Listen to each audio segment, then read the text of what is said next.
ఏం చేస్తున్నారా వీళ్ళు? ఏ బ్యాంకును కొలగొట్టడానికి ఇటు సొరంగంలోంచి తీసుకెళ్తున్నాడు? ఈ ఊర్లో బ్యాంకే లేదు కదరా. ఊరుగారా త్రిల్లు మీద థ్రిల్ ఇస్తున్నాడు. ఇలాగే ఓ ఇంగ్లీష్ సినిమాలో దొంగతనానికి వెళ్తారు.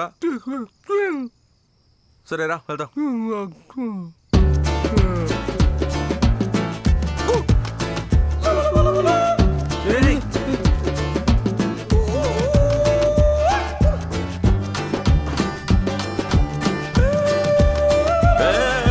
జాగ్రత్త జాగ్రత్త.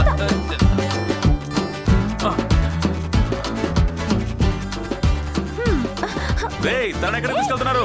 కళ్యాణి జాగ్రత్త. ఈ దాసు ఇలా చూడయ్యా.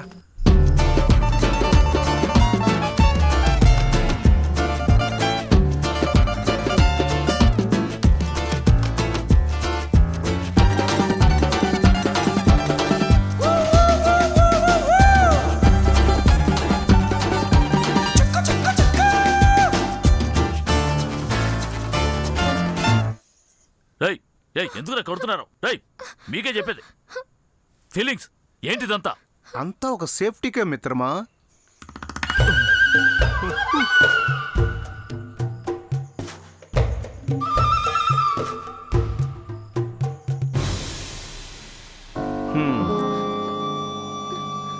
Madam hand please.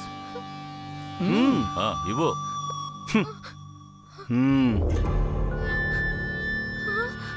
అతుక్కునే వైద్యం, కొత్త టెక్నిక్.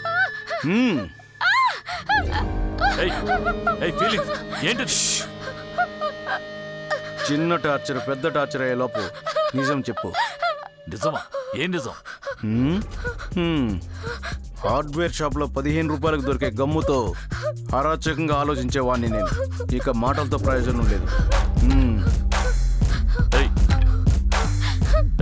తనేం చెబుతా? ఇప్పుడు హత్య చేసుకునే వైద్యం.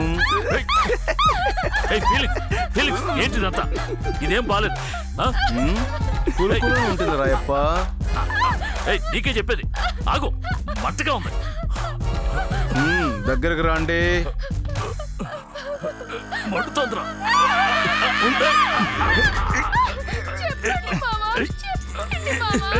ఎవడే నీకు మావా? వద్దు వద్దు, చెప్తా. చెప్పు. కొండపల్లి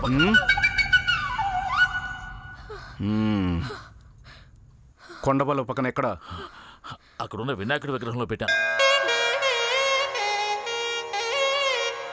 వినాయక, ఈ ప్రపంచంలో మంచివాళ్ళు మాత్రమే ఉండాలి. అందులో ఎందుకు పెట్టావు? దాని విలువేంటో తెలుసా నీకు? దాని విలువ నాకు తెలుసు, అందుకే అక్కడ దాచాను. కట్లు విప్పండి రా.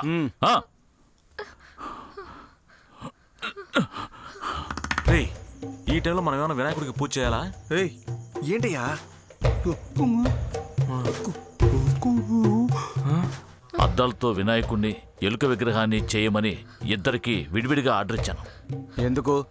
ఇన్కమ్ ట్యాక్స్ వాళ్ళ భయంతో ఓ 10-20 రోజులు సొత్తు కాపాడుకోవడానికి ఓ మంచి ప్లేస్ అవసరమైంది. జాలర్ల తిరునాళ్ళలో జరిగిన 2 గ్రామాల గొడవని నాకు అనుకూలంగా మార్చుకోవాలనుకున్నాను. అప్పుడు గ్లాస్తో వినాయకుడిని చేయమని ఐడియా ఇచ్చి డబ్బు ఇచ్చాను. ఎంత ఖర్చైనా పర్వాలేదు, నేను ఇస్తాను. కానీ ఓ కండిషన్. ఊరందరి ముందు వినాయక చవితి రోజు కొత్త సినిమా రిలీజ్ చేసినట్టు రిలీజ్ చేద్దామని చెప్పాను. ఆ విధంగా గాజుతో వినాయకుడి విగ్రహం చేయించాను. నేను గోల్డ్ని గోన్సంచిలో మూటగట్టి వినాయకుడి విగ్రహంలో పెట్టేటప్పుడు చూసేశాడు. దాసు, వినాయకుడి లోపల ఏదో బయటగా పెట్టినట్టున్నారా? ఎందుకు అరుస్తున్నావు? పక్కనే పోలీసులు ఉన్నారు, వాళ్ళకి వినపడింది అనుకో.